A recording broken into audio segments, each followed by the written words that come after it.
What up, guys? This is We Dreamt of Love, and today my group and I have prepared a discussion of transmedia storytelling through the lens of Dragon Age, a collection of games, books, and movies developed by Bioware in collaboration with Electronic Arts that tells the stories of many people and events in a world called Thetis. Transmedia storytelling basically means that the narrative of the world is built up across a multimedia platform. To build the massive world that the studios and fans wanted for the Dragon Age games, the producers expanded outside of just making video games and sequels. Dragon Age's universe has grown into games, comics, novels, and even a full-length animated movie. It's a perfect example of a game exploring a transmedia narrative.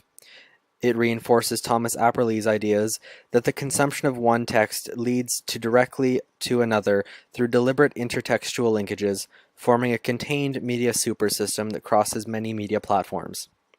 While each part of the puzzle can be enjoyed and understood on their own, to truly enjoy the entirety of the world, you need to delve into all of the mediums that Thetis takes place within.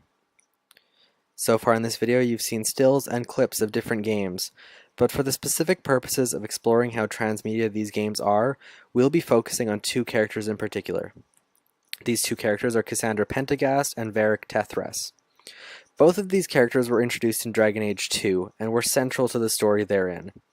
Cassandra is right hand to the divine, a leader within a religious community called the Chantry, who worship a god known as the Maker. Varric is a rogue from a prominent dwarf family who keeps up a large spy network, and who winds up being a companion to Hawke, the protagonist of Dragon Age 2. Both Cassandra and Varric are integral to what takes place in Dragon Age 2 and in the newest game, Dragon Age Inquisition. Cassandra's story was introduced in 2011 with Dragon Age 2 on PlayStation 3, but it was really in 2012 with the release of Dragon Age Dawn of the Seeker that introduced her backstory as a whole. The movie features a slightly younger Cassandra trying to unravel the plot that threatens the Chantry, as well as the peace between Templars and mages. The movie carries with it no presupposition of knowledge of the games, as it opens with an explanation of the Chantry and what their goals are. Interesting differences between the movie and the games include the fact that Cassandra's voice actor is different in the movie, being played by Colleen Clickenbeard instead of Miranda Raison, who voices her in the games. Also notable is the presence of golems as an adversary to Cassandra. Anyone who's played the games knows golems as a race created by dwarves, and one that died out with the death of a dwarf known as Caridin. The fact that so many golems are present in the movie is troubling to the history of the world. The movie ends with Cassandra being appointed to the right hand of the divine, the highest position possible by a seeker in the Chantry, and being given a tome which allows her to start preparing the Inquisition, a series of events that will take place over the next two games. Varric Tethras has been a fan-favorite character since his introduction in Dragon Age 2. He's the dwarf who tells the story of Hawke to Cassandra in order to help the Inquisition. He acted as a companion to Hawke, who became the champion of Kirkwall. He's known for drinking and for his crossbow, Bianca. His storytelling becomes the opposite of Cassandra's.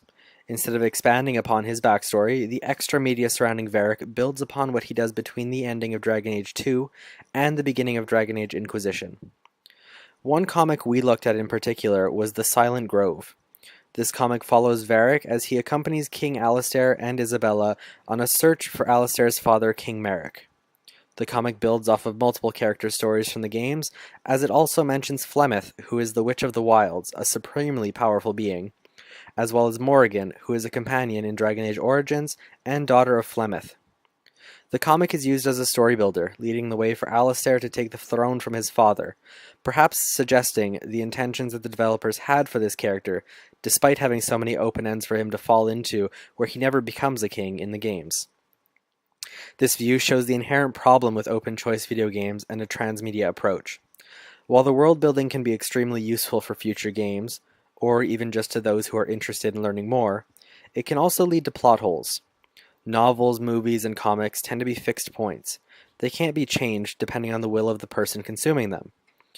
This is why Dawn of the Seeker is successful, because acting as a prequel sets it up as a separate entity from the choices made by the players. Any media that acts to bridge a gap between games or as a sequel to them risks devaluing the choices made by the player, even going so far as to allow a character like Alistair to live, where in the games it's quite easy to have him die. Transmedia storytelling is not without its faults, but it is an amazing tool for world and story building. Its successes lie in its utilization. Focusing on building up history through extra media sets up the games in a way that makes them richer for the player, while focusing on building up the sequels can take away from decisions that the games allowed the players to make. Dragon Age is the perfect example of this, where characters like Cassandra Pentagast are built up to the role that they have to serve in the games, while others like Varric and Alistair suffer the possible consequences of sequels. All in all, Thedas is a uniquely rich world, which can only be fully enjoyed by indulging it in all of its forms, as a transmedia story should.